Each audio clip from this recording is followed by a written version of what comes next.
Vakıtlarını tuğdatasın kile, tuğdatasın kile razıda. Sen kalgansın yalnız argıyakta, ben kalganımını tona bu yolda. Tuğdatasın kile, sağışların sağlık sıvılarına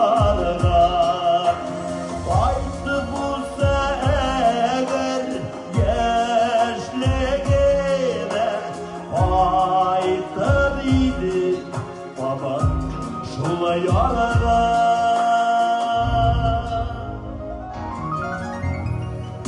Kuyularımdan kümlüm boşar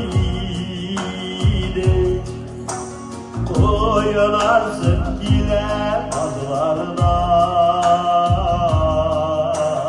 sağışlardan şanım boşar idi, boşar idi belkidir ozına.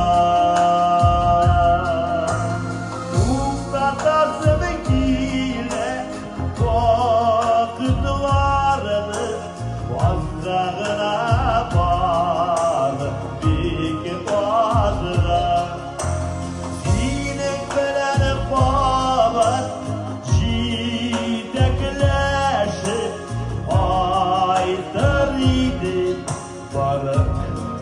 yazına.